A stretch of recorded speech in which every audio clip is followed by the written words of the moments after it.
सुबह का समय था जब पूरे शहर यानी कि पूरे प्रयागराज में इस वक्त काफी नहीं पर चहल पहल रोज के मुकाबले ज्यादा देखी जा सकती थी। आखिर ऐसा हो भी क्यों ना, इतने दिनों बाद वह दिन आया था जिस दिन के लिए बहुत से लोगों ने इंतजार किया था। आज महादेव के की कलयुग में सबसे बड़े भक्त और महाज्ञानी किसी भी मनुष्य के जीवन में आगे होने वाली घटना को भी मात्र उसे देख बता दे जो हर वक्त सिर्फ अपने आराध्य महादेव की भक्ति में लीन रहता है। ऐसे महान आत्मा रूपी महागुरु का आगमन नाइट मोड 98%। आज इस संगम भूमि पर होने वाला था, जिनको देखने के लिए न जाने कितने ही लोग कई वर्षों से भटक रहे हैं। पूर्ण विराम। आज देवों के देव सर्वव्यापी अनंत और भोले भंडारी महाकाल रूपी महादेव को प्रसन्न करने खुद महागुरु आने वाले थे, वो भी सिर्फ और सिर्फ भावी हुकुमसा के मार्केश दोष के प्रभाव को कम करने के लिए। जिस लड़के की कुंडली देख वर्षों पहले इन्होंने ने ही इसे महाकाल का दूसरा रूप घोषित किया था। भोर के समय चारों तरफ प्राकृतिक सौंदर्य अपनी मनमोहक सुंदरता बिखेरे ओश की बूंदों के साथ सूरज की लालिमा भरी उन सुनहरी किरणों के इंतजार में थी। वही पानी की आवाजें से घिरे संगम घाट पर इस वक्त पुजारियों, संतों और पंडितों की कतार लगी हुई थी। साथ ही इन सभी चीजों के दौरान वहां पर लगातार बजती पायल की वो छन छन रूपी मीठी ध्वनि एक अलग सा लुभावना एहसास पैदा कर रही थी। पूर्ण विराम। सीढ़ियों से ऊपर जाती गौरी के पैरों में बंधे घुंघरुओं की आवाज पूरे घाट पर एक मनमोहक और लुभावना एहसास पैदा कर रही थी। रेड और व्हाइट कलर के कॉम्बिनेशन में बना वो सिल्क का लहंगा, हाथों में रेड कलर की भरी भरी चूड़ियां, कानों में बड़े बड़े झुमके और माथे पर एक छोटी सी बिंदी, बस यही था उसका श्रृंगार जिसमें वो बेहद खूबसूरत लग रही थी। उसके वो नेचुरली लाल होंठ किसी डार्क लिपस्टिक की तरह काम कर रहे थे। उसकी वो बड़ी बड़ी काली आंखें घनी पलकों के नीचे झपकती हुई और भी ज्यादा खूबसूरत लग रही थी। इन सब से बढ़कर उसके इस मासूम से चेहरे पर छाई मासूमियत भरी मुस्कुराहट और भी दिलकश लग रही थी। पूर्ण विराम। आज गौरी बिल्कुल शिव की पार्वती की तरह लग रही थी। गौरी की पायल की आवाज सुनकर सबका ध्यान उसकी तरफ चल जाता है। वहां मौजूद लोग उसकी तरफ ना चाहते हुए भी बस देखे जा रहे थे। पर इन सभी बातों से अनजान गौरी बिना इधर उधर देखे अपने में मस्त मुस्कुराते हुए बस आगे बढ़े जा रही थी। सुबह जहां पर 15-15 कदम की दूरी पर बड़े बड़े पूरे 21 हवन कुंड बने हुए थे, जिनमें से बीच वाला थोड़ी उच्च शिखर पर सीढ़ियों से होते हुए ऊपर जाने पर बना हुआ था, जिसको देखकर यह अंदाजा लगाया जा सकता था कि वह स्थान जरूर महागुरु का ही होगा जो सबसे ऊपर बैठने वाले थे, साथ ही में भावी हुकुमसा का भी जिनके लिए ये पूजा रखी गई है। पूर्ण विराम। प्रणाम महंत जी। प्रणाम राजपुरोहित काका, कैसे हैं आप? प्रश्नवाचक चिन्ह। काफी वक्त बाद आपको देखा हमने, सच कह दो हमें लगा कहा कि आपको इस बार आने नहीं देंगे हमारे पास, लेकिन यहाँ का माजरा ही अलग है। आप तो शांति के 1 मिनट, ये शांति मन की शांति है, आप किसी और को मत समझ लीजिएगा, वो क्या है ना, आप सोचते बहुत है।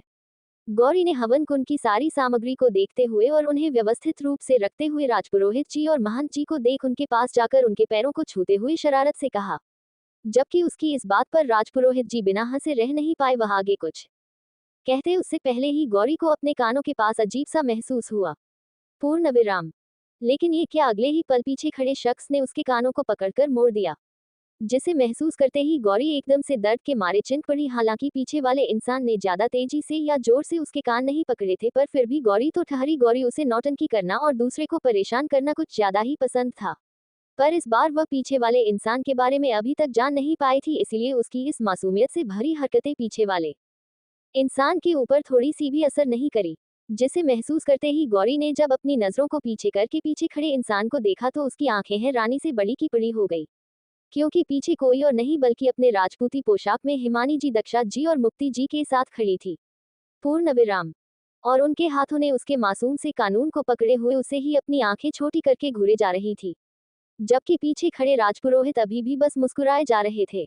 ये क्या हरकत है गौरी, आप फिर से शुरू हो गई उन्हें परेशान करना। हम ये गलत बात है, ऐसे राजपुरोहित जी को परेशान करना और उन्हें इस तरह से बात करना हमारे संस्कार और संस्कृति से गलत है, समझिए आप। आइंदा से वापस आपके मुंह से हम ऐसी बातें इसमें लिए नहीं सुनेंगे, समझिए आप। हिमानी जी ने उसके कानों को पकड़ मोड़ते हुए कहा तो गौरी में अपनी जीभ को दांतों तले दबाते हुए बहुत ही मासूमियत से कहा, ओफो दादी सा, उनको कोई परेशानी नहीं है, लेकिन आपको बहुत हो रही है। क्यों? आह अच्छा, ठीक है, हम अब से ऐसे बात नहीं करेंगे, पक्का। पूर्ण विराम।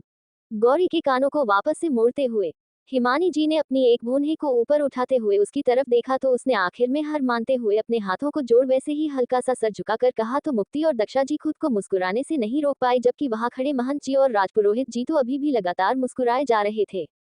हिमानी जी ने गौरी की बात पर अपने चेहरे पर लिए कठोरता को तुरंत खारिज करते हुए मुस्कुरा कर उसके कानों को छोड़ दिया और फिर उन दोनों ही औरतों ने झुककर राजपुरोहित जी के पैर छू लिए। उसके बाद उनसे कुछ देर बातें करने के बाद वो मंदिर परिसर की ओर चली गई। यहाँ वो महादेव की पूजा और राजपुरोहित जी से मिलने के लिए ही आई थी।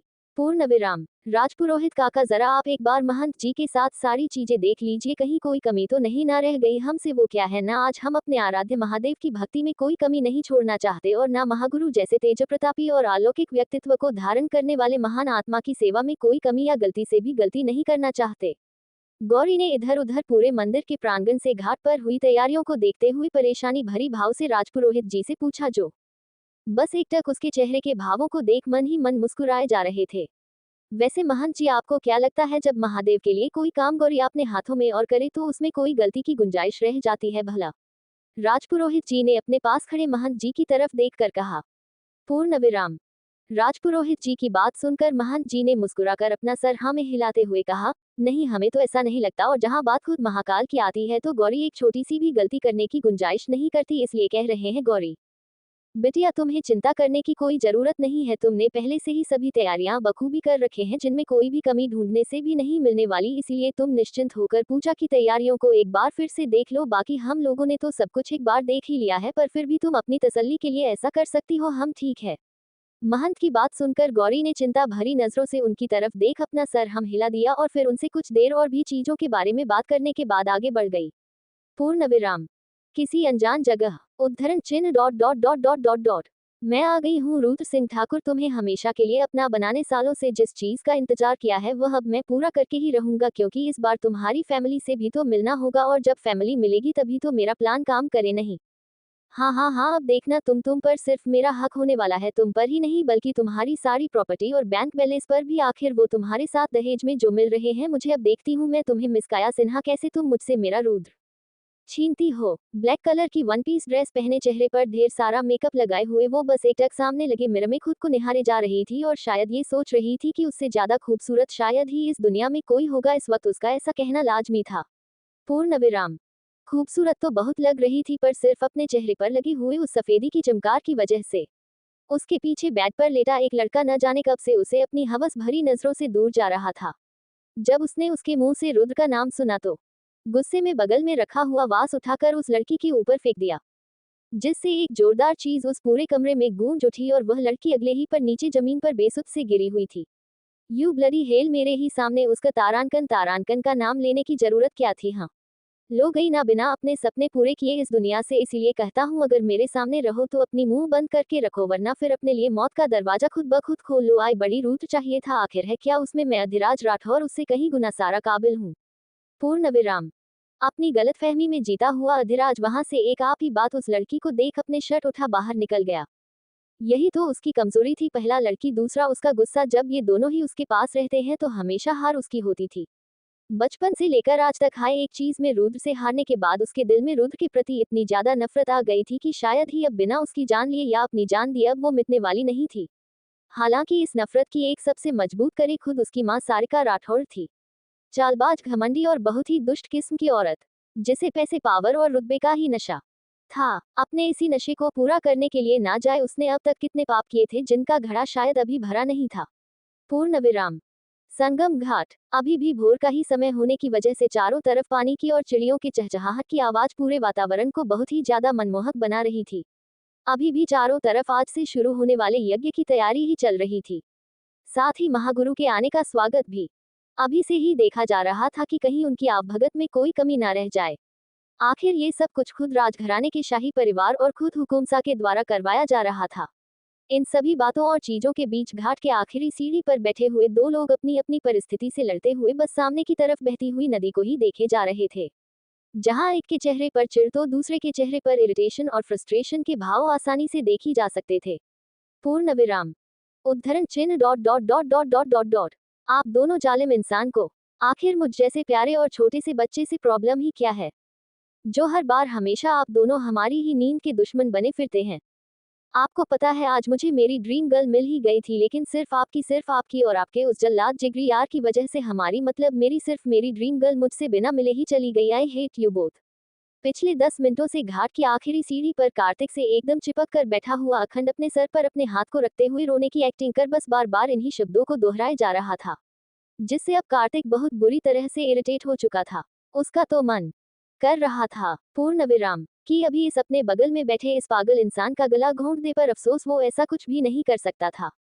लेकिन इस बार जब उसने अखंड की कुछ अलग और कुछ अजीब सी बात सुनी तो गुस्से से एकदम आग बबूला हो गया। मेरे सपनों की रानी कब आएगी तू, रुत मस्तानी कब आएगी तू, बाहों में चले आओ ओ आउच।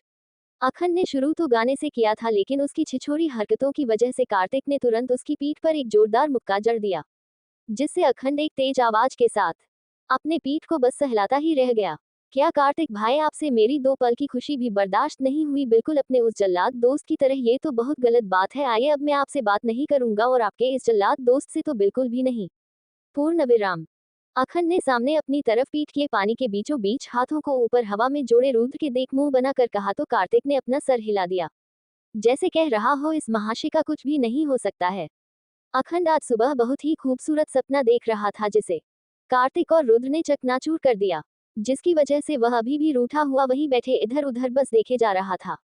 अचानक से उसका सर एक जगह आकर अकड़ सा गया और वह बस अपने सर को वैसे ही टेढ़ा किए हुए सामने की तरफ देख रहा था। अचानक से उसके दिमाग में एक शरारत सूझी और उसने अपने साथ बैठे हुए कार्तिक को देखा। अपने फोन में लगा हुआ कुछ जरूरी मेल चेक कर रहा था। उसके बाद वापस से उसने उसी तरफ देखा जिस तरफ उसकी मुंडी कुछ समय पहले अकड़ गई थी। पूर्ण विराम फिर जैसे ही उसको कुछ महसूस हुआ, उसने तुरंत अपने बगल में बैठे हुए कांटे का हाथ पकड़ा और उसे जबरदस्ती खड़ा करते हुए बोला, भाई भाई चलो ना, मैं आपको एक बड़ी ही मजेदार चीज दिखाता हूँ। इस बार अगर आपने उस चीज को देखा तो पक्का मिली तारीफ किए बगैर नहीं रह पाएंगे। आइए चलिए चलिए, वरना हमें देर हो जाएगी और वो खूबसूरत चीज हमारी आंखों से ओझल हो जाएगी। आइए ना चलिए अब। अखंड ने उसका हाथ पकड़ जबरदस्ती सीढ़ियों से ऊपर की तरफ खींचते हुए बोला तो कार्तिक उसे बस अपनी गुस्से से जलती हुई आंखों से देखता ही रह गया।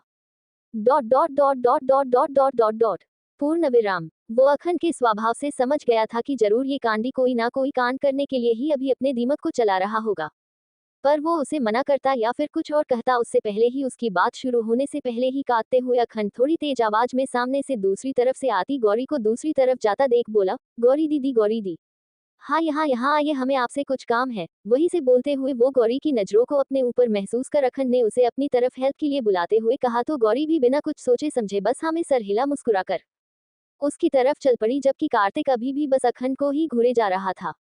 पूर्ण विराम जो अपनी आंखों में चमक लिए बस एकटक गौरी को ही अपनी तरफ आता हुआ देख रहा था। अगले ही पल जैसे ही गौरी उनके पास आए, उसे कुछ कहना का मौका दिए बिना ही अखंड ने कार्तिक के हाथ से रुद्र के कपड़े लिए और उन्हें गौरी के हाथों में जबरदस्ती रखते हुए कहा, दीदी प्लीज मेरी हेल्प कर दो उस जल्लाद इंसान से हमारी ये कपड़े ना आप उस हैवान को दे देना ना, तब तक मैं कार्तिक भाई को एक बहुत ही खूबसूरत चीज दिखा कर लाता हूँ, बहुत ही मजेदार है वो। अच्छा अब मैं चलता हूँ ना, आप उन्हें ये दे देना, बाय। इतना कह वो बिना उसकी बात सुन कार्तिक का हाथ पकड़े वहां से चला गया, जबकि गौरी अभी भी बस हैरानी और नासमझ से भरी हुई आंखों से उसे देखती ही रह गई। अभी तक उसे इस बात का मतलब समझ नहीं आया को आखिर अखंड ने उससे कहा क्या है। पूर्ण विराम अचानक से उसकी नजर सामने बहती हुई गंगा नदी के बीच में चली गई, जहां जाते ही बस उसकी नजरें एक पल के लिए बस ठहर सी ही गई। सामने आंखों में तेज और चेहरे पर बिना भाव के लिए बेहद आकर्षक व्यक्तित्व वाला रुतबा लिए वो ऊपर की तरफ ही आ रहा था। उसके चौड़े सीने पर चमकती वो पानी की बूंदें बिल्कुल किसी सफेद कमल पर रोज की बूंदों की तरह चमक रही थी। उसके वो 6 पैक एब्स इस वक्त पानी की बूंदों से घिरे हुए थे। चेहरे पर कठोरता भरे भाव लिए वो एकदम किसी गॉड ऑफ हेवन की तरह लग रहा था। उसके पीठ पर बना महाकाल का तांडव दृश्य एक अलग ही आकर्षक और मनमोहक सुंदरता दर्शा रहा था। पूर्ण विराम रुद्र के इस रूप को देख गौरी भी आज अपनी मर्यादा भूले बिसरे बस उसे ही देखे जा रही थी। वो शायद और भी देर तक उसे वैसे ही अपलक निहारती, लेकिन मंदिर के प्रांगण से आई घंटियों की तेज आवाज के कारण उसका ध्यान वापस से उसके पास आ गया, लेकिन फिर भी ना चाहते हुए उसकी नजरें बार बार रुद्र के आकर्षक व्यक्तित्व वाले पर्सनैलिटी पर ही जा रही थी। जबकि जैसे हो रुद्र गंगा नदी से बाहर सीढ़ियों की मदद से ऊपर की तरफ आया, वैसे उसकी नजरें सामने खड़ी सुंदरता की मूरत बनी गौरी पर ही जम सी गई। वो लगातार अपने कदमों को उसकी तरफ बढ़ाए, अपनी आंखों को उसकी आंखों में गड़ाए बस उसे ही अपलक निहारे जा रहा था। जैसे जैसे उसके कदम गौरी की तरफ बढ़ रहे थे, वैसे वैसे गौरी के दिल की धड़कनें भी उसके साथ ही तेजी से धड़क रही थी।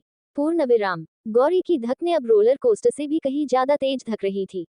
रुद्र को अपनी तरफ आते देख इसमें धीरे धीरे अपने कदमों को पीछे लेना शुरू कर दिया, लेकिन उसके इस तरह पीछे जाने से उसके पैरों में बंधी हुई घुंघरू उससे बगावत पर उतारू हो गई और छन छन की आवाज के साथ रुद्र को अपना दीवाना बना रही थी। इस मीठी सी आवाज को सुन उसे एक गुदगुदी पैदा करने वाला एहसास पहली बार अपनी जिंदगी में महसूस हुआ, जिसे महसूस कर रुद्र एकदम रोमांचित हो उठा। हे महादेव, ये शैतान हमें देख तो ऐसे रहे हैं जैसे अभी ही कच्चा खा जाएंगे हमें, पर सुबह सुबह हमने ऐसा भी क्या कर दिया जो ऐसे आंखें फाड़े हमें घूरे ही जा रहे हैं। पूर्ण विराम। अभी तो एक भी बार हम इनके सामने नहीं आए, और वैसे भी इस जल्लाद के सामने नहीं, नहीं कड़वे करेले उप्स नहीं बागर बिल्ले के सामने आना भी कोई चाहता है। सुबह सुबह आए बड़े देख तो हमें ऐसे रहे जैसे अभी ही ये हमें निकल जाएंगे। हे महादेव, अगर ऐसा है तो प्लीज हमें इस शैतान से बचा लीजिए। आह। गौरी अभी अपने महादेव से सामने खड़े शैतान से खुद को बचाने के लिए गुहार लगा ही रही थी कि उससे पहले ही वो सामने खड़े शैतान के कैद में आ चुकी थी।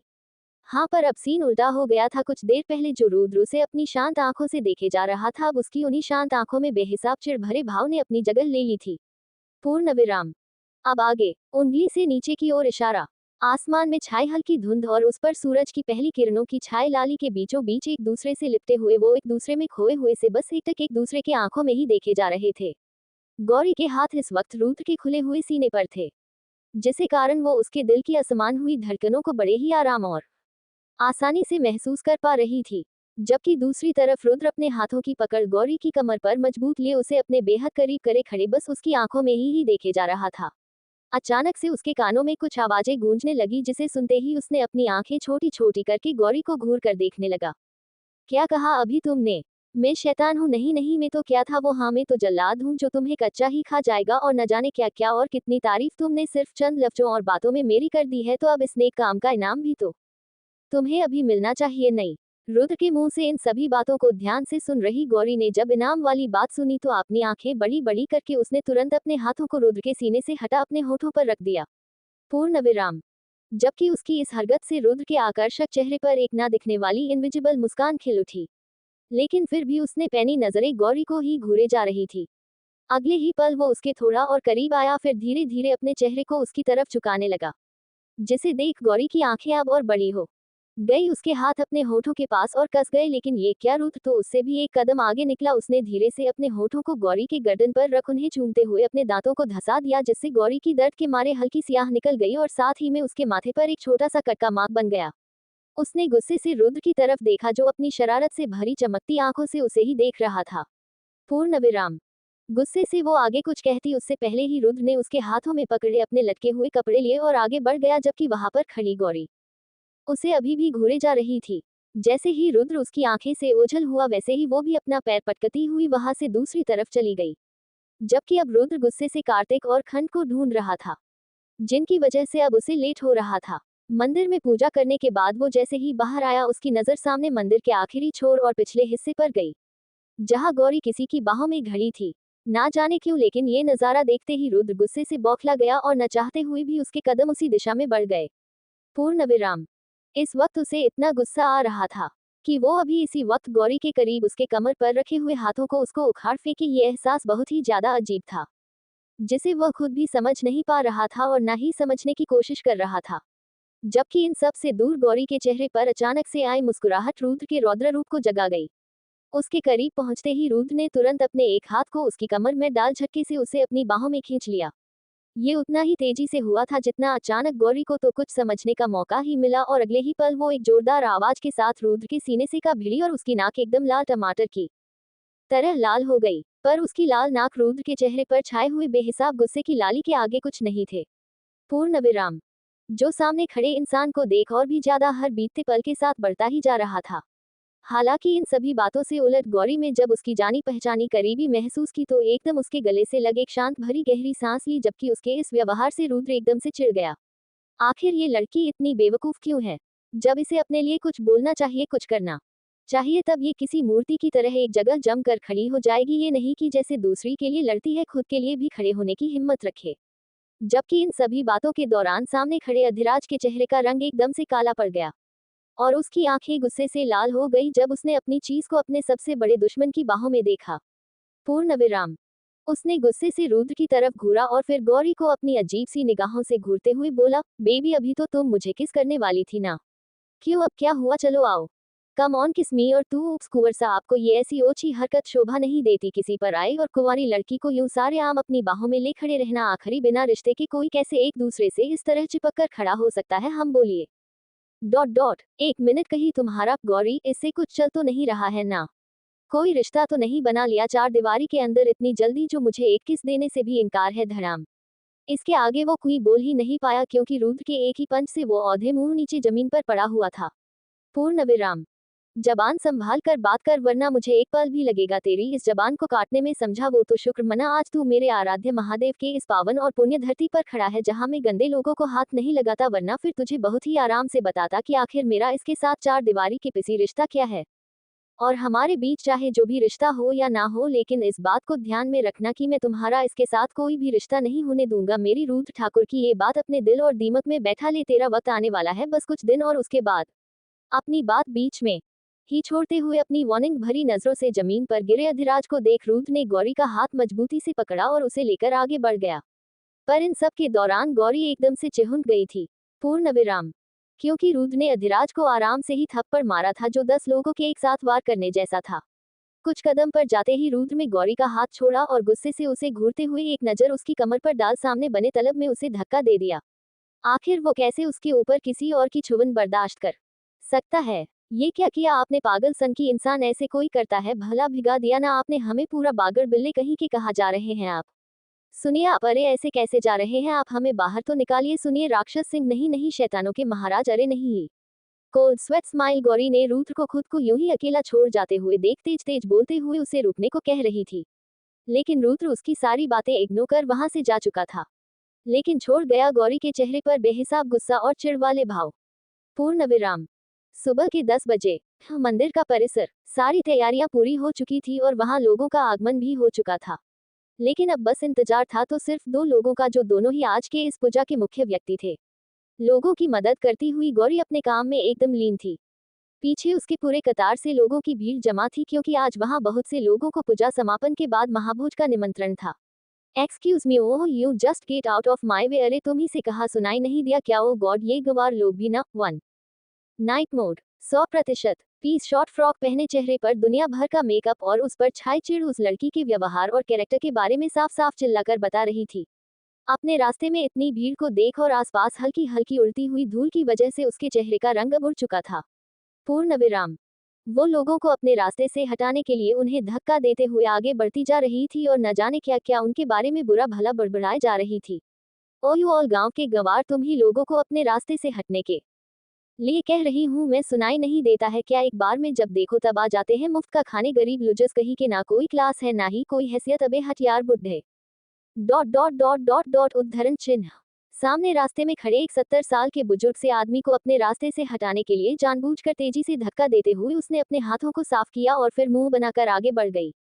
जबकि उसके इस व्यवहार से वो बुजुर्ग व्यक्ति बहुत ही बुरी तरह से मुंह के बल नीचे गिरने वाला था, पर वक्त रहते दो हाथों ने उन्हें संभाल लिया, वरना आज उस मासूम से इंसान की मौत भी हो सकती थी बिना उसकी किसी गलती या जुर्म के, क्योंकि उस बुजुर्ग इंसान के ठीक नीचे लोहे की पतली पतली रॉडें रखी हुई थी।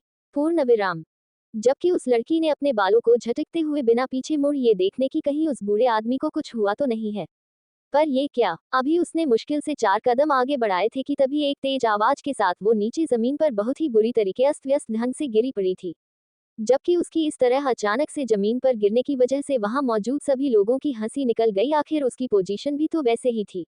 हालांकि उन सभी को पता था कि वह गिरी क्यों थी और गिरी कैसे थी। जबकि उस लड़की का पहला हुआ शॉर्ट स्कर्ट और उसके 1 पीस वाला टॉप जमीन पर गिरने की वजह से धूमिल हो गया था।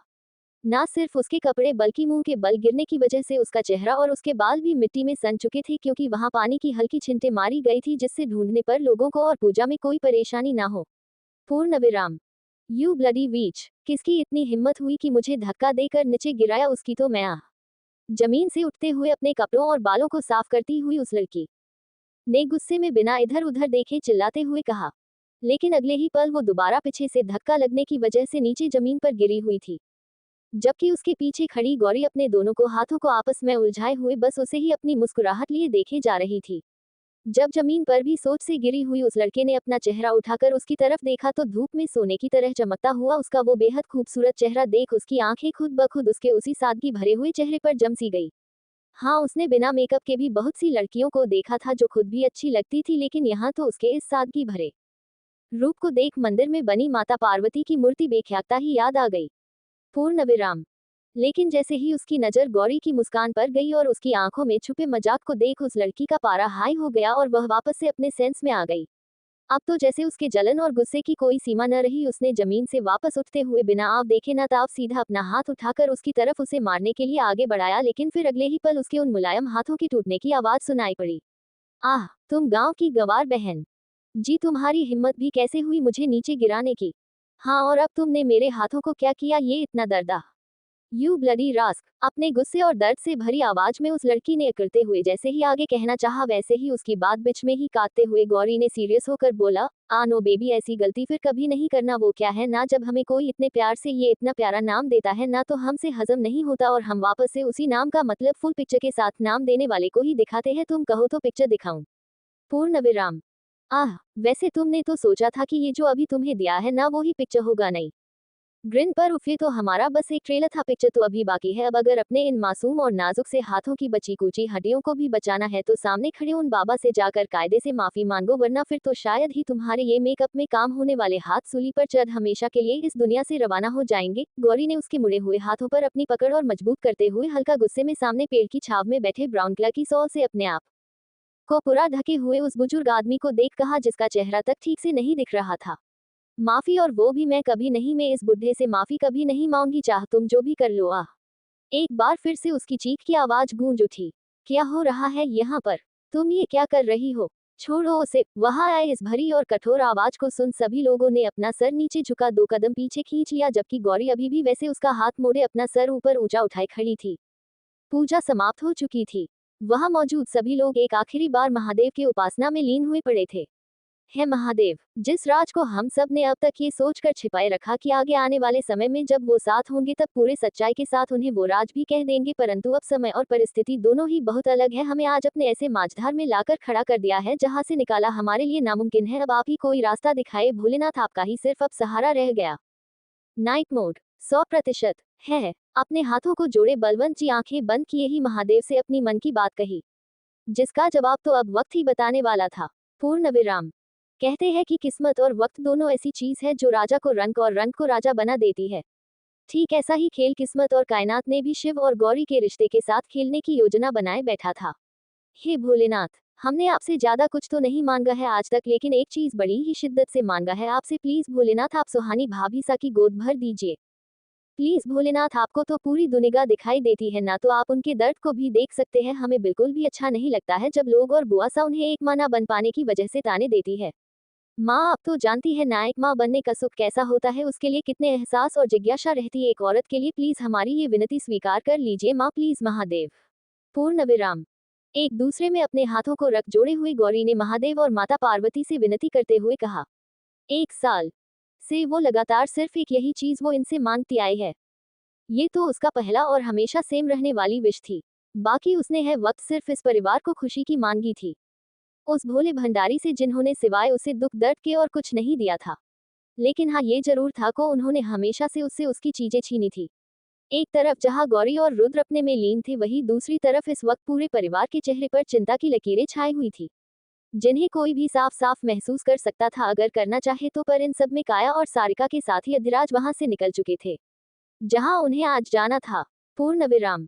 हालांकि वह इस बात से अनजान थे कि उनके पीछे भी कोई है, जो साय की तरह हर वक्त उनके कदमों से कदम मिलाकर चल रहा है, जिसकी पैनी नजरें सिर्फ उन्हीं के ऊपर जमी हुई थी। आज काया के चेहरे पर दुनिया जहान का गुस्सा भरा पड़ा हुआ था, जिसकी सिर्फ 2 वजहें थी, पहला तो गौरी और दूसरा उसके द्वारा की गई उसकी सरेआम बेइज्जती।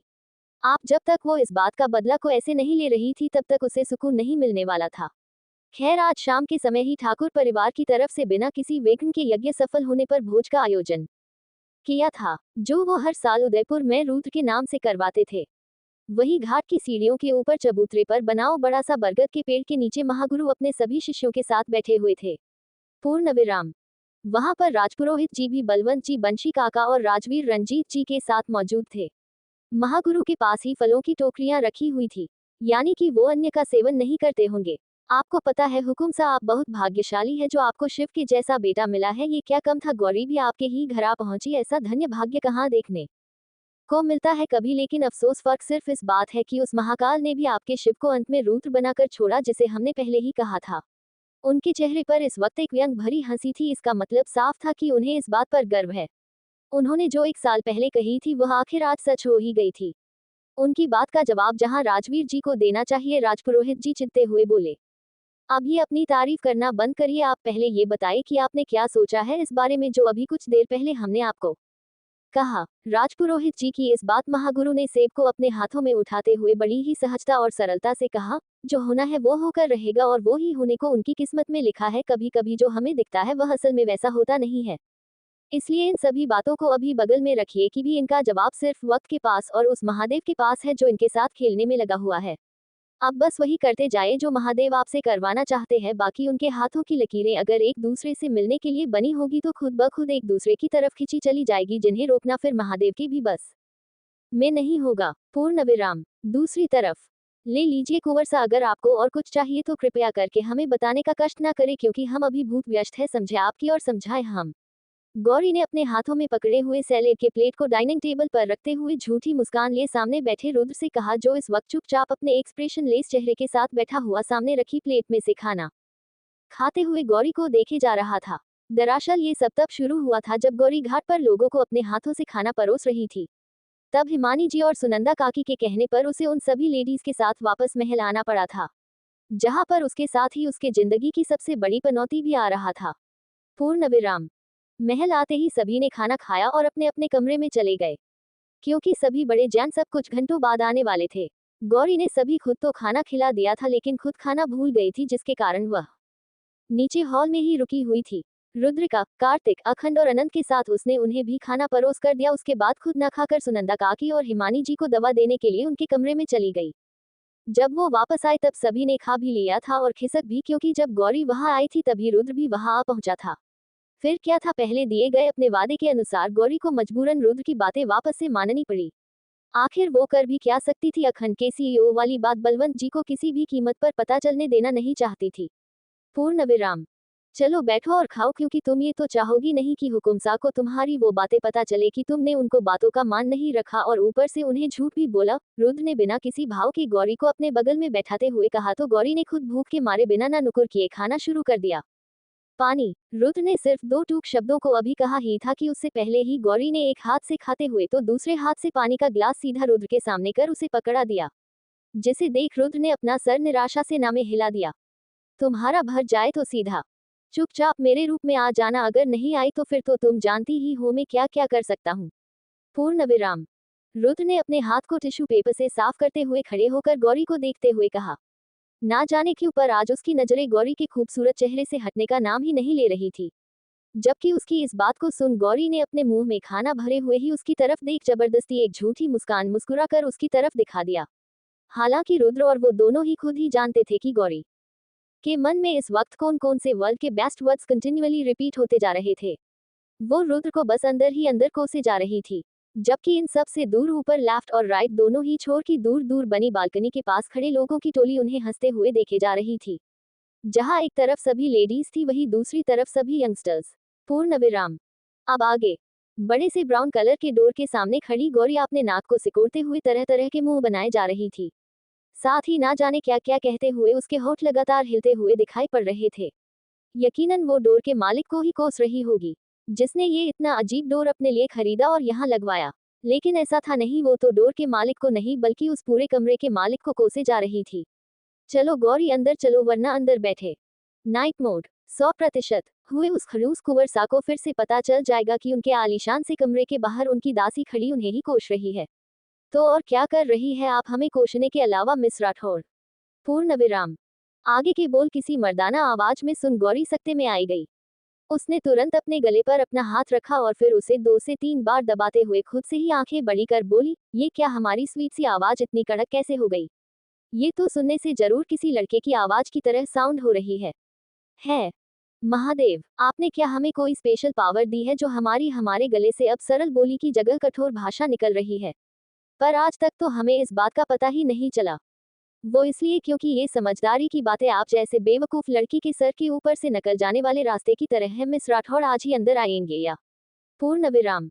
अपनी आंखों के ठीक सामने अचानक से किसी के आ जाने से गौरी एकदम से चिहुंक पड़ी, लेकिन जब उसने अपनी मुंडी ऊपर उठाकर उस विशालकाय आकृति को देखा तो सिवाय एक झूठी मुस्कान अपने चेहरे पर लाने के अलावा वो कुछ कर ना सकी।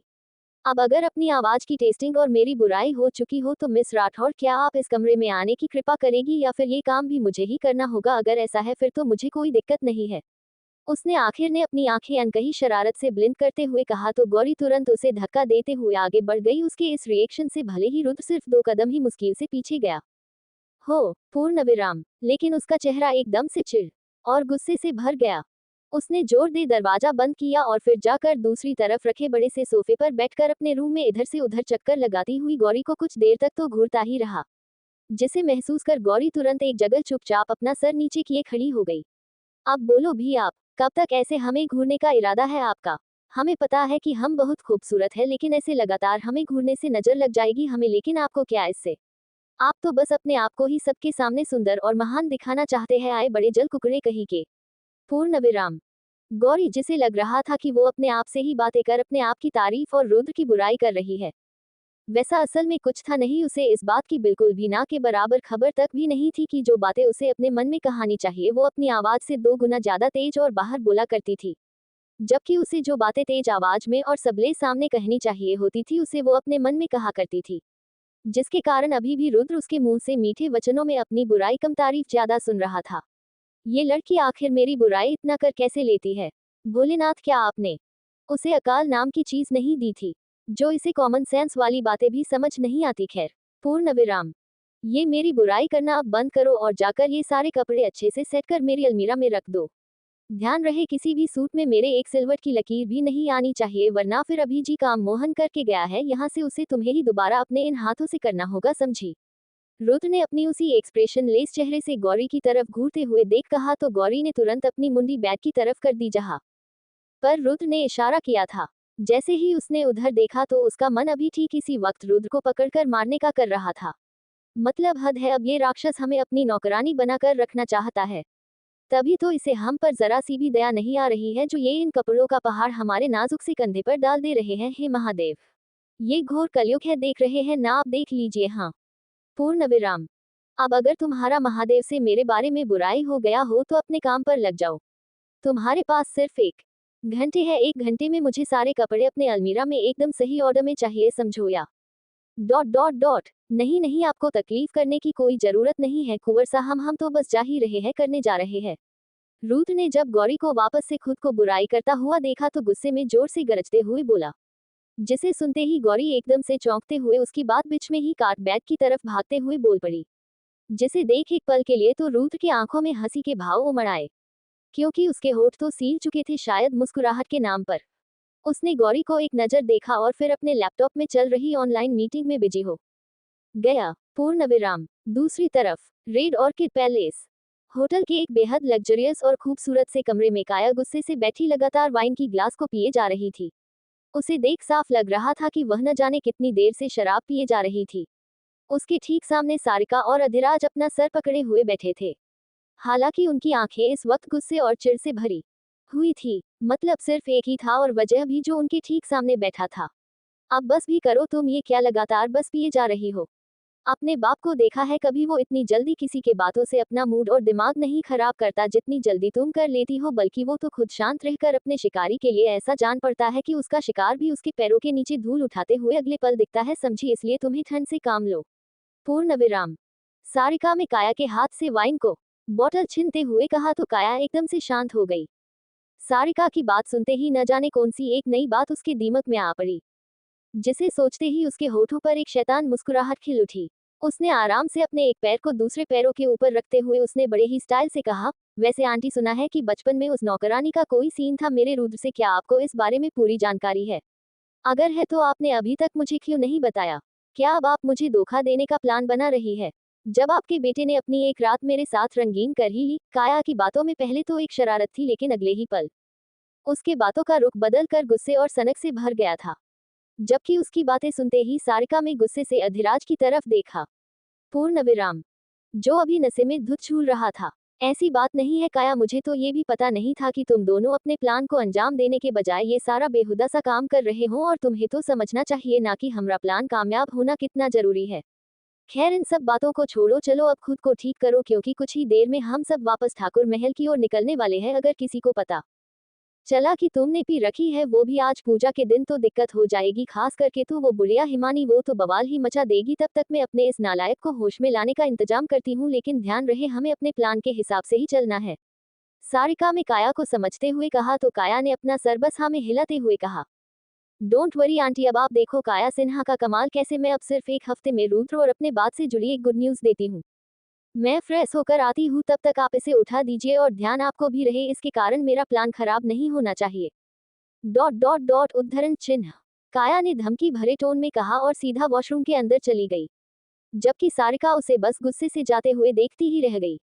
जैसे ही उसने अपना सर हिलाया, अधिराज को नशे से झूलते देख गुस्से के कारण उसकी चेयर को पैर से धक्का मार नीचे जमीन पर गिरा दिया, जिससे न सिर्फ वो चेयर गिरी बल्कि उसके साथ अधिराज भी एक धम की आवाज के साथ अगले की पल नीचे जमीन पर अपने मुंह के बल जा गिरा, जिसे देखते ही सारिका ने पास में रखे हुए जग का पूरा पानी उसके मुंह पर फेंक दिया। अब आगे आराम से, अगर हमारी हड्डी टूट गई तो हम आपको भी बैठने लायक नहीं छोड़ेंगे, समझी मिस राठौड़ आप, या आपको अभी ही प्रैक्टिकल करके ही दिखा दे हम। रुद्र की आवाज अपने गानों में अचानक से गूंजने से गौरी अपने सेंस में वापस आई। उसने गुस्से से एक नजर रुद्र को घूरा और फिर अपने हाथों को जो इस वक्त रुद्र के कंधे पर रखे हुए, मतलब साफ था वो अभी रुद्र के कंधों की मसाज कर रही थी। गौरी का मन इस वक्त सिर्फ दो चीजें करना का ही सोच रही थी। पहला तो अपने सामने बैठे हुए इस नाइट मोड 100% राक्षस को उसका गला पकड़कर जान से मर देने का, और दूसरा वहां से तुरंत गायब हो जाने का। पर अफसोस वो ये सब कर तो सकती थी, लेकिन सिर्फ अपने सपनों की दुनिया में, जहां सिर्फ वो और उसकी जिंदगी का सबसे बड़ी मुसीबत रहते। पूर्ण विराम। कर तो रहे हैं ना हम धीरे से ही, आप ही न जाने क्यों इतना चीख चिल्ला रहे हैं। अरे हमारे हाथों को देखा है कभी, कितने मासूम से तो दिखते हैं, आपको कहाँ से लगता है कि ये हमारे सॉफ्ट से हाथ भला आपके हड्डियों को तोड़ेंगे? कुछ तो कॉमन सेंस यूज करिए कुंवर सा, खुद को अकल भैंस बराबर है और आते हैं हमें सिखाने। उसने अपनी नाक सिकुड़ते हुए चिढ़कर रुद्र के कंधे को और तेजी से दबाते हुए कहा, तो रुद्र की आंखें वापस से आग उगलने लगी। मतलब हद है, ये लड़की एक मौका नहीं छोड़ती अपने आप को उससे कंपेयर कर खुद को इंटेलिजेंट दिखाने की और उसे बेवकूफ दिखाने में। गौरी ने कुछ देर पहले ही जब सारे कपड़े सेट कर लिए थे, तब वो वहां से चुपचाप निकलने की फिराक में थी। पूर्ण विराम। जिसे रुद्र बड़ी ही आसानी से समझ गया था, इसलिए गौरी के डोर तक पहुंचने से पहले उसने कुछ नहीं कहा, बल्कि खुद को ऐसे प्रिटेंड किया जैसे वो अभी अपने काम में बहुत बिजी है, जिसके उसका ध्यान अब गौरी से हट गया है। लेकिन जैसे ही गौरी डोर के पास पहुंची, उसने अपनी तेज आवाज में कहा, हमारे कंधे में बहुत दर्द हो रहा है, आकर मसाज कर दीजिए और ध्यान रहे आराम से करना, वरना फिर थोड़ा रुक कर, अब तो शायद हुकुम सा महल आ ही गए होंगे। उसने अभी अपनी बात पूरी भी नहीं की थी कि उससे पहले ही गौरी उसके ठीक पीछे खड़ी हो चुकी थी। गौरी, गौरी कहाँ है आप? जरा इधर तो आइए, हमें आपसे काम है। वो माता रानी के श्रृंगार की चीजें आपने कहाँ रखी है? हमें नहीं मिल रही है। आइए जरा और हमें देकर वापस चले जाएगा। उद्धरण चिन्ह पूर्ण विराम। जैसे ही दक्षा जी आवाज गौरी के कानों में पड़ी, उसने तुरंत अपनी मुंडी को रुद्र की गर्दन से नीचे झुका उसके चेहरे को देखने लगी।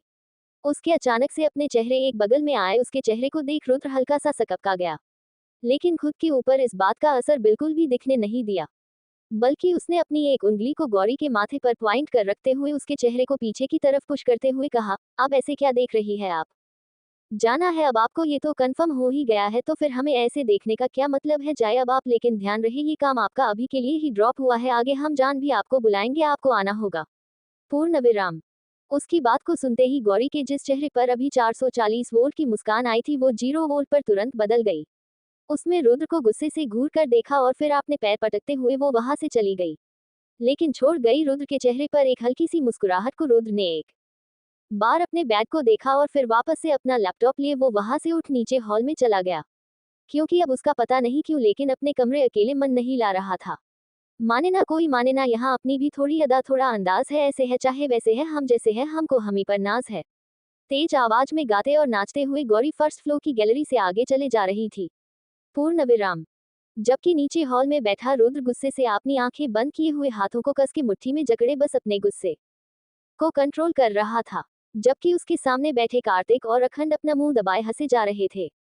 दूसरी तरफ किचन में लगी हुई हिमानी जी के साथ मुक्ति जी और दक्षा जी अपनी आंखें बड़ी किए एक दूसरे को हैरानी से देखे जा रही थी। आज फिर से गौरी ने हिमानी जी बात को नहीं माना। उसने वापस से अपने अतरंगी अंदाज को एक्टिव कर दिया था, जिससे न सिर्फ और लोगों को परेशानी होती थी, बल्कि खुद उसे उन सब लोगों से ज्यादा चोट लगती थी। देख लीजिए दादी सा, आज फिर से आपकी गौरी ने आपके बातों का उल्लंघन किया है, अब आप क्या कहेंगी? जरा हमें भी तो बताए।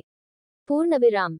किचन के स्लैब पर बैठी एप्पल खा रही रुद्रिका ने हंसते हुए कहा तो हिमानी जी ने उसकी तरफ अपनी आंखें दिखा उसे चुप रहने का इशारा किया और फिर दक्षा जी मुक्ति जी की तरफ देख उन्हें बगल में खड़ी सुनंदा काकी को देखने का इशारा किया, जिसे समझते जी जब उन चारों ने सुनंदा काकी को देखा तो उनकी हंसी निकल गई, क्योंकि इस वक्त सुनंदा काकी गौरी के बैरंगे तरीके से गाए हुए गाने को सुन डर के मारे हाथ में पकड़े हुए आटे को ही अपने ऊपर गिराए खड़ी थी।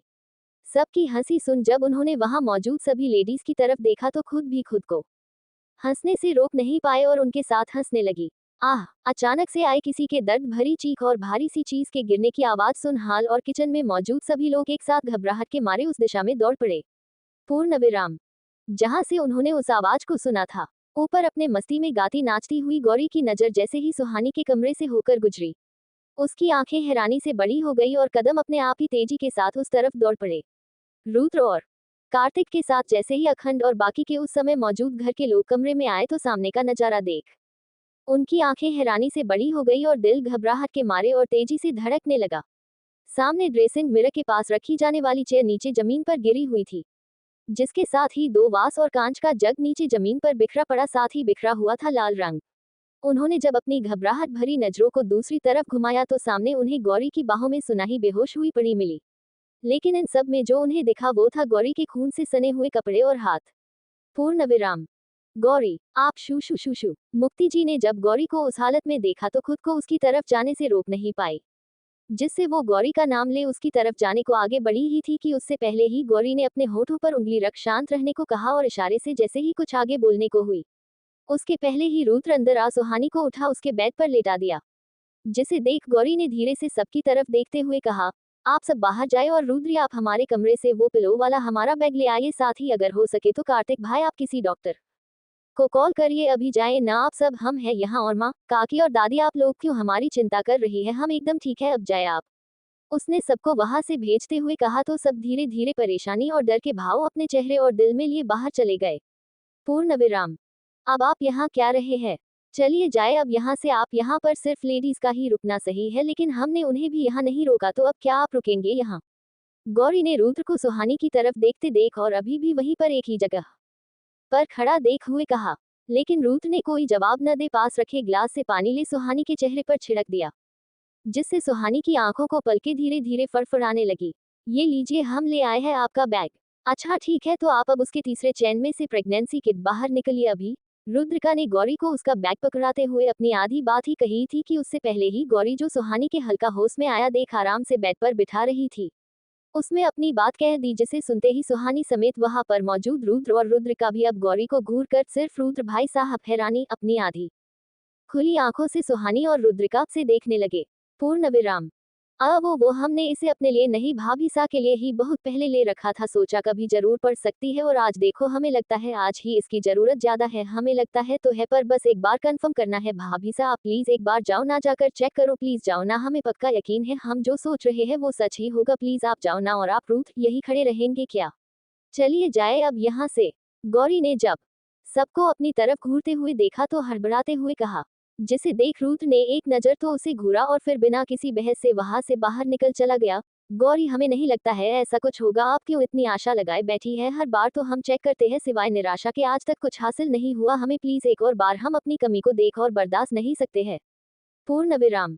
सुहानी ने अपनी आंखों में आंसुओं को रोकते हुए सर को ऊपर उठाकर कहा, तो गौरी ने उसका हाथ अपने हाथों में पकड़ा और खुद का सहारा देते हुए बाथरूम के अंदर कर खुद बाहर गेट पर आकर कहा, अब चाहे जो हो आज तो आपको चेक करना ही होगा भाभी सा, आज तक तो आप सिर्फ अपने लिए एक आशा की किरण लिए करती ही थी ना, तो आज एक बार और सही यकीन मानिए, अगर आज तो हम सोच रहे हैं वो नहीं हुआ तो आगे हम आपसे किसी भी बात की जिद नहीं करेंगे पक्का, पर अभी के लिए आप बस एक आखिरी बार हमीर बात मान लीजिए भाभी सा please. Dot dot dot dot उद्धरण चिन्ह। उसने बाथरूम का डोर बाहर से लॉक करते हुए रिक्वेस्ट और दृढ़ विश्वास के साथ कहा, जिसे सुन सुहानी ने एक लंबी सांस ली और अंदर चली गई। लगभग 15 मिनट बीत चुके थे, लेकिन ना तो अब तक गौरी कमरे से बाहर आई थी और ना ही रुद्री। पूर्ण विराम। गौरी बेटा, सुहानी कैसी है, क्या हुआ है उन्हें, और आपको कहाँ चोट लगी बताएं ना प्लीज। गौरी को कमरे से बाहर आता देख हिमानी जी ने परेशानी और घबराहट से भरे हुए लहजे में पूछा तो गौरी ने अपने मुरझाए हुए चेहरे को ऊपर कर उन्हें देखा, जिसे देखते ही वहां मौजूद सभी घर वालों के चेहरे पर चिंता की लकीरें और भी ज्यादा गहरी हो गई। दादी सा, वो हाँ वो गौरी आगे क्या? हिमानी जी ने परेशानी से पूछा। तो दादी सा, वो सुहानी भाभी माँ बनने वाली है, ये गुड न्यूज है भाई। गुड न्यूज है, सुहानी भाई माँ बनने वाली हैं और आप परदादी दादी सा। ये गौरी ने अचानक जोर से खुशी के मारे हिमानी जी को पकड़ गोल गोल घुमाते हुए तेज आवाज में चिल्लाते हुए बोली। तो एक पल के लिए सन रह गए, लेकिन अगले ही पल पूरे महल में लोगों की खुशी के मारे चिल्लाने की आवाजें गूंजने लगी। आज फिर एक बार महादेव ने उस महल को खुशियों से भर दिया था। पूर्ण विराम। अब आगे। पूजा तो खत्म हो चुकी थी और आधे परिवार वाले महल वापस भी लौट चुके थे। इन सब में उन्हें आज के ही दिन एक बहुत बड़ी खुशखबरी महादेव के कारण मिली थी।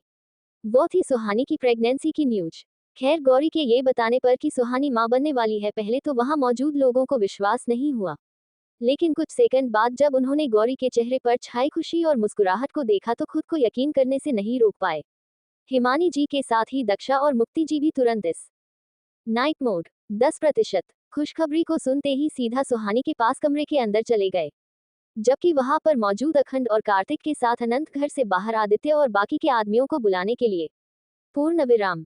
वाओ, बल्ले बल्ले, अरे भरत भैया खुशखबरी आई है, पूरे महल को लाइट से जगमगा दीजिए, अभी ही हाल कह दे रहे हैं, वरना फिर माँ सा आपको यही बात याद आने पर 10 बार कहेंगी, बाकी महल के अंदर का तो हम संभाल ही लेंगे, चलिए अब निकालिए आप। गौरी ने रुद्र के पास खड़े भरत को देखकर कहा। तो भरत ने तुरंत रुद्र की तरफ देखा, जो उसके द्वारा पकड़ाए गए किसी फाइल को पढ़ रहा था। उसने बिना अपना सर ऊपर उठाए सिर्फ अपनी 2 उंगली को ऊपर उठा उसे वहां से जाने का सिग्नल यानी कि ऑर्डर दे दिया था। लो आ गई ये भी, इन्हें भी यहाँ अभी ही आना था। और ये एक मिनट, ये छिपकली यहाँ क्या कर रही है, छोड़ो हमें क्या। चल गौरी बेटा यहाँ से निकल ले, वरना अगर शूर्पणखा बुआ में तुझे देख लिया न, अब लेने के देने को जाएंगे। पूर्ण विराम। गौरी जो अभी रुद्र के हैंडसम से चेहरे को ही घूरे जा रही थी, अचानक से उसकी नजर नीचे हॉल में मेन एंट्रेंस से अंदर आते हुए सारिका और काया पर गई, जिसे देख ही उसका मुंह एकदम से बन गया। उसने चिढ़ते हुए काया और देखा और फिर एक शांत सी नजर सारिका पर डालते हुए उसने खुद से कह वहां से जाना ही अभी के लिए बेहतर समझा। लेकिन उसके वहां से जाने के पहले ही रुद्र ने उसका हाथ पकड़ जोर दे मोड़ते हुए हल्का चिल्लाकर बोला, तुम्हें दिखाई नहीं देता कि हम बिजी है, लेकिन फिर भी हमारे सामने आकर हैं, हमें परेशान करने की कोशिश कर रही है, जितनी जल्दी हो सके हमारी नजरे के सामने से हट जाए और कुछ देर तक तो हमारे सामने आने की कोशिश भी नहीं करना। पूर्ण विराम। रुद्र की आवाज इतनी तो तेज ही थी जिसके कारण उसके पीछे से आती काया और सारिका भी अचानक से सुन चौंक गई थी। गौरी जो कि वहां से जा ही रही थी, रुद्र को ऐसे खुद को डांटते हुए सुन एकदम से डर गई, क्योंकि रुद्र ने पहले तो अचानक से उसे पकड़ा था और दूसरा उसकी आवाज भी थोड़ी तेज थी जिससे कोई भी इंसान एक पल के चौंक और घबरा सकता था। उसकी आंखें भी एक पल के भर आई थी। उसने रुद्र का हाथ अपने हाथों से बहुत ही मुश्किल से छुड़ाया और फिर बिना एक भी पल वहां रुके वो वहां से सीधा दौड़ते हुए अपने कमरे की तरफ भाग गई, जबकि रुद्र अपने चेहरे पर बिना किसी भाव लिए एक नजर गुस्से से काया की तरफ देखा, जैसे कह रहा हो कि मेरे पास भी मत भटकना। वो फिर वहां से सीधा अपने कमरे की तरफ बढ़ गया। पूर्ण विराम। काया जो रुद्र की आंखों में छुपे हुए मतलब को समझ चुकी थी, उसने सारिका की तरफ देखा और फिर गेस्ट रूम की तरफ बढ़ते हुए बोली, जो भी करना है अब वो इसके शांत होने पर करना है, पता नहीं इस बहन जी ने कौन सा पाप कर दिया जिससे ये इतना गुस्सा हो गया। खैर आंटी में जा रही हूँ सोने, आप कह दीजिएगा कि मैं गेस्ट रूम में रुकी हुई हूँ, वहाँ कोई आने ना पाए, बाकी आपको तो अब झूठी खुशी का नाटक करना है तो जाए अपने काम पर लग जाए आपके सो-कॉल्ड भाई से खुशियों में शामिल होने के लिए। काया ने अपनी आंखें ऊपर की तरफ चढ़ाते हुए कहा और फिर हाथ हिलाते हुए वहां से चली गई, जबकि सारिका में एक लंबी सांस ली और चेहरे पर झूठी मुस्कान लाते हुए सुहानी की कमरे की तरफ चली गई, क्योंकि अभी महल के अंदर आते वक्त उसने ये खुशखबरी सुनी थी। पूर्ण विराम। दूसरी तरफ खड़ूस अड़ियल एक्डू समझता क्या है, ये खुद को कहीं के बादशाह है क्या? अरे ऐसे कोई भला किसी को डांटता है? कितनी तेज आवाज में इन्होंने बिना हमारी किसी गलती के हमें डांटा। इनके मूड का भी कुछ पता नहीं चलता है, हमें बेवजह ही इतना सुना दिया, जबकि हमने तो खुद उन्हें परेशान नहीं किया था। ना जाने सबको हमसे की क्या प्रॉब्लम रहती है, जो कोई भी आकार बस हमें ही सुनता रहता है। घमंडी इंसान आए फिर हमारे पास बताते हैं, इन्हें देखना आप। महादेव, जब तक हम इन्हें सबक नहीं सीख देते तब तक शांत नहीं बैठने वाले हैं। हम किसी और का गुस्सा बेवजह ही हम पर निकाल दिया, अरे इतना ही दिक्कत है हमसे। पूर्ण विराम। तो खुद आकार हमारे सामने हमें कहिए ना, कसम महादेव की, वापस उस इंसान की तरफ हम आंख उठाकर भी नहीं देखेंगे। देखना अब आप कुंवर सा, जब तक हम आपसे अपनी इस बेइज्जती का हिसाब ना पूरा कर लिया तब तक आपका कोई भी काम हम बिल्कुल भी करेंगे, और ना ही इस बार हम दादा सा की धमकी से डरेंगे। अपने कमरे में बैग के पिछले हिस्से से सटकर दोनों घुटनों को सीने से लगाए रुद्र को कोसे जा रही थी, जबकि उसके कमरे के बाहर खड़ी रुद्रिका उसकी बातें सुन अपना मुंह दबाए हंसे जा रही थी। उसने धीरे से जानबूझकर दरवाजे को नॉक करने की आवाज निकाली और फिर सीधा अंदर घुस गई। जैसे उसका गौरी को डराने का इरादा हो, अचानक से उसके सामने जाकर पूर्ण विराम। आपको हम अच्छी तरह जानते हैं रुद्री की, अभी बाहर आप क्या कर रही थी, तो इसलिए अब ये अपनी नौटंकी की दुकान को खोल कर ना बैठिएगा। आप सीधा अपनी बात कहिए, अपने भाई सा की बड़ाई हमारे सामने बिल्कुल भी मत करिएगा। डॉट डॉट डॉट डॉट उद्धरण चिन्ह। गौरी की बात सुन रुद्री ने पहले तो तुरंत अपना मुंह बना लिया, लेकिन फिर मुस्कुराते आगे बढ़ गौरी के बगल में बैठ गई। आप ना उन्हें बिल्कुल भी मत छोड़िएगा, इस बार हम भी आपके साथ हैं। आपको पता है भाई सा तो हमें भी भूल गए। अरे हमें क्या, अनंत भाई को भी वो पूरी तरह भूल गए हैं कि उनके कोई भाई बहन भी मौजूद है अभी इसी दुनिया में। सारी दुनिया से एक पल के लिए अपने परिवार से भी उन्होंने अपना मुंह मोड़ लिया, लेकिन हमसे हमारी क्या गलती है इसमें। पूर्ण विराम। उन्हें ना तो ये पता है कि उनकी अभी भी कोई बहन जिंदा और ना ये कि उसकी शादी भी होने वाली। उन्हें ये भी नहीं पता है कि उनके यहाँ से जाने पर अनंत भाई अपनी बचपने की जिंदगी छोड़ इस परिवार की जिम्मेदारी उठा लिया। माँ सा की हालत और अनंत भाई का अकेले रात में तकिए के नीचे सर छिपाकर वो रोना हमें आज भी याद है। भाई सा को ना सिर्फ माँ बल्कि बाबा सा बल्कि दादी और काकी सा को संभालना पड़ा था। वो तो महादेव का शुक्र है जो उन्होंने फिर आदित्य भाई सा भेज दिया, जिससे अनंत भाई डिप्रेशन से बाहर आने में कामयाब हुए। दी खैर छोड़िए ये सारी बातें, मुस्कुराते हुए उसने आगे कहा, लेकिन उसके आंखों की नमी गौरी से नहीं छुपा पाई। पूर्ण विराम। हम तो जो आपको बताने आए थे वो भूल ही गए। हम तो आपसे ये कहने आए थे कि आज शाम को पार्वती मैया की श्रृंगार की जो थाल थी उसे आप एक बार और चेक करके मंदिर परिसर में पहुंचा आए, क्योंकि आज के लिए तो महागुरु मंदिर में ही रुके हुए हैं। कल फिर वो वापस बनारस के लिए निकल जाएंगे, इसलिए आज रात की आरती उनके साथ ही होगी। एक बात और, आपको अनंत भाई से अपने कमरे में बुलाया था, कहा है कि उन्हें आपसे कुछ जरूरी बात करनी है। बाकी सुहानी भाभी सा ने भी आपको बुलाया था। अब हम चलते हैं। वो क्या है ना, अभी हमें अखंड भाई सा को सबक सिखाना है। उन्होंने हमारी चॉकलेट हमसे छीन ली है जो अब तक हमें वापस नहीं की, अब तो उन्हें हम छोड़ने नहीं वाले हैं। पूर्ण विराम। रुद्रिका ने चिंते हुए गौरी से अखंड की शिकायत करते हुए कहा, जिसे सुन गौरी एकदम से हंस पड़ी। खैर उसके बाद रुद्रिका वहां से बाहर चली गई, साथ ही गौरी भी नीचे बने महादेव और माता पार्वती के मंदिर की तरफ, जहां उसने पहले से ही पूजा के लिए गौरी माता के श्रृंगार की थाल तैयार रखी थी। उसने पहले तो अपना सर झुकाकर महादेव का नमन करते हुए हाथों को जोड़ लिया। उसके बाद फिर वो मंदिर में जा थाल को लेकर जैसे ही बाहर आने को हुई, अचानक से उसकी नजरें थाल में रखे सिंदूर पर चली गई, जिसे देखते ही असली आंखों में अचानक से एक खूबसूरत सी औरत का चेहरा गौंध गया, बिल्कुल किसी मूवी के लाइव टेलीकास्ट की तरह, ठीक उसके आंखों के सामने। पूर्ण विराम। माँ सा आप ये क्या कर रही है? आप ये इस कलर को मत लगाओ, अगर आपने लगाया तो कहीं आपको एलर्जी नहीं जाए, अगर आपको ही गई तो आप परेशान हो जाओगे। Dot dot. एक छोटी सी 11 साल की बच्ची येलो कलर का घाघरा चोली पहने हुए अपने सामने मंदिर के पास रखे चौखट पर हाथों में सिंदूर की छोटी सी बॉक्स लिए बैठी राजपूती पोशाक पहने उस औरत से कहा, जिसके चेहरे पर शायद उस बच्ची की बात सुन मुस्कुराहट आ गई थी। ये सिंदूर है जिसे हर शादीशुदा औरत अपने पति के लंबी उम्र की कामना करते हुए अपने माथे पर सजाती है। इसी तरह हम भी करते हैं आपके बाबा के लिए, और जब आप बड़ी हो जाएंगे तब हम भी आपकी शादी करेंगे, फिर जिससे आपकी शादी होगी आप उनकी लंबी उम्र की कामना करते हुए सिंदूर लगाएंगी। पूर्ण विराम। पर हमारे तो बाबा ही नहीं है, तो फिर क्यों आप इस कलर के लगाती हैं माँ सा? उस छोटी सी बच्ची की बात सुनते ही अचानक से उस औरत की खुशी से और मुस्कुराहट से भरे हुए चेहरे आंखों में आंसुओं का सैलाब उमड़ आया, और उसके चेहरे पर छाई मुस्कुराहट तुरंत दर्द से भर गया, जबकि वो नासमझ बच्ची अपनी माँ के हाथों में रखे सिंदूर के बॉक्स को ही देखे जा रही थी। अरे ओ बहन जी, चलो जाओ और जाकर मेरे लिए हॉट वाटर लेकर आओ। अचानक से आए इस तीखी और घमंड से भरी आवाज सुन गौरी अपने हकीकत की दुनिया में बाहर आए और फिर तुरंत जल्दी से अपनी आंखों में आई नरमी को छुपाते हुए इधर उधर देखने लगी। खुद को शांत कर उसने अपना सर ऊपर उठाया तो सामने सोफे बैठे इंसान को दे। अब आगे वो साया न जाने पिछले कितने मिनटों से गौरी के सिरहाने बैठा बस उसे ही निहारता रहा। अचानक से अपने सपनों की दुनिया में खोई हुई गौरी लंबी लंबी और तेज सांसें लेने लगी। उसका चेहरे पूरा पसीने से लथपथ हो गया और वो अपना सर इधर उधर करते हुए न जाने क्या बड़बड़ाने लगी। उसकी पकड़ बेड शीट पर इतनी कसी हुई थी कि अभी ही वो बेड शीट के उस हिस्से को अपने हाथों से ही नोच डालेगी। उसकी बिगड़ी हुई नाइट मोड 100%। हलक देख उस साय को ये समझते देर नहीं लगी कि यकीनन वो इस वक्त कोई बुरा सपना देख रही थी, जो शायद उसकी जिंदगी का हिस्सा रह चुका है और अब उसे सपनों में दिखाई दे पैनिक अटैक का रूप दे रहा है। पूर्ण विराम। उस साय ने तुरंत गौरी को उठाया और अपने सीने से लगा उसके बालों को हल्के हाथों से सहलाते हुए बोला, रिलैक्स, कोई नहीं है यहाँ जो तुम्हें नुकसान पहुंचाना चाहता हो। शांत हो जाओ, देखो मैं हूं ना, जहां मेरे रहते तुम्हें कोई छू भी नहीं सकता, कुछ करने की तो और ही बात है। धीरे धीरे सांसें लो, अपनी सांसें धीरे करो और लगातार लेती रहो। कोई नहीं है यहाँ, सिर्फ हमारे कुछ नहीं हुआ है किसी भी को भी। नहीं नहीं, मुझे जाना है। देखो देखो, वो लोग मर देंगे। उन्हें नहीं, प्लीज नहीं, छोड़ दो उन्हें प्लीज माँ।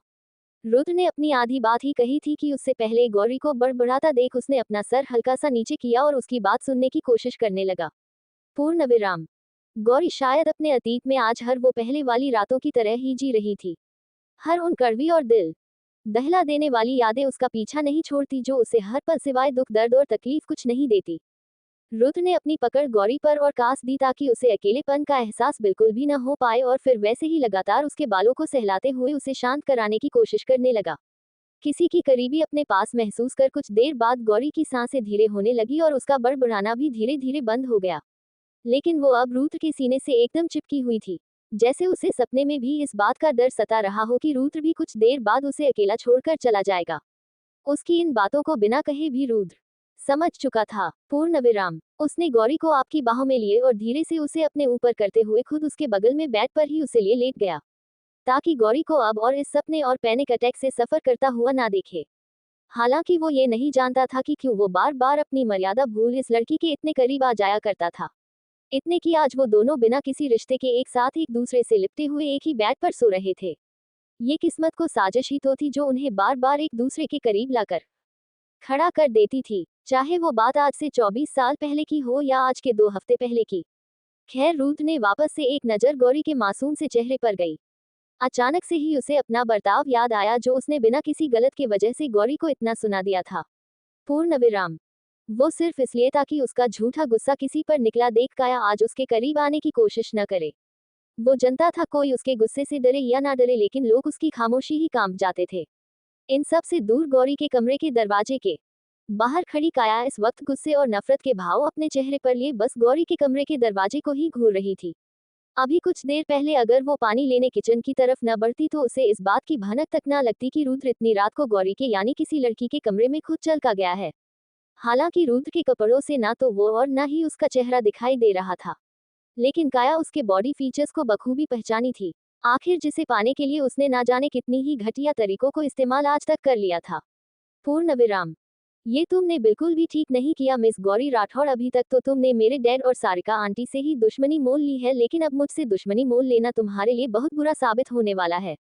आखिर तुम्हारी हिम्मत कैसे हुई मेरे रुद्र पर अपना जादू चलाने की? अब तुम बस देखती जाओ, तुम्हें मैंने खून के आंसू ना रुलाए तो मेरा नाम भी काया नहीं। अचानक से उसके दिमाग में कुछ आया जिसे सोचते ही पहले तो उसकी आंखें खुशी से चमक उठी, लेकिन फिर अगले ही पल उसने अपना मुंह बनाते हुए खुद से कहा, नहीं इस बार कुछ नया करते हैं, बहुत हो गया एक बंद कमरे में लड़के और लकड़ी के साथ होने पर सबको बुलाकर उसे कैरेक्टर लेस साबित करना। अब इस बार कुछ नया करते हैं, बहुत नया। आज रात और सो लो सुकून की नींद गौरी राठौड़, कल से तुम्हारी रातों की नींद न छीन ली तो कहना। पूर्ण विराम। काया ने अपने आप से कहते हुए एक नफरत और गुस्से से भरी नजर उसके कमरे के दरवाजे पर डाली और फिर अपना पैर पटकती हुई वो वहां से आग बढ़ अपने कमरे की तरफ चली गई। अगली सुबह सुबह के 4 बजे जैसे ही गौरी की आंखें खुली वो तुरंत उठकर अपने बेड पर बैठ गई। हर रोज की तरह उसने आज सबसे पहले अपने महादेव को याद नहीं किया, बल्कि जो वो पहला नाम आज उसके होठों से निकल वो शिव था। अब ये शिव कौन से वाले थे वो तो सिर्फ गौरी ही समझ सकती थी। गौरी ने कुछ हैरानी और कुछ घबराहट भरे भाव से उसने अपने बेड पर इधर से उधर हाथ फिरते हुए कुछ ढूंढने की कोशिश करने लगी, लेकिन सिवाय उसे अपने आप के वहां कोई और नहीं मिला। पूर्ण विराम। उसने अपने दोनों हाथों को अपने बालों में उलझाया और फिर गहरी गहरी सांसें लेने लगी। वो यहाँ थे, पर अचानक से कहाँ गायब हो गए? हमने उन्हें ही महसूस किया था, वही सुकून, वही चुभन और वो ही एहसास यही थे वो। हमें पक्का यकीन है, नहीं क्या पता हमने सपना देखा हो कोई, या फिर हमें ही उन कड़वी यादों को वजह से कोई वहम हो गया था। हम यही होगा, हम आजकल कुछ ज्यादा ही इमेजिन करने लगे हैं। खैर हे महादेव, सबका भला करना, किसी को कोई दिक्कत और परेशानी ना देना महादेव। खुद से ही बातें करते हुए गौरी ने कहा और फिर अपने बालों का जुड़ा बनाते हुए सीधा बाथरूम में चली गई। पूर्ण विराम। गाइस मिलते हैं नेकाटी एपिसोड में, जब तक चैनल पर 10K सब्सक्राइब कंप्लीट करवा देना।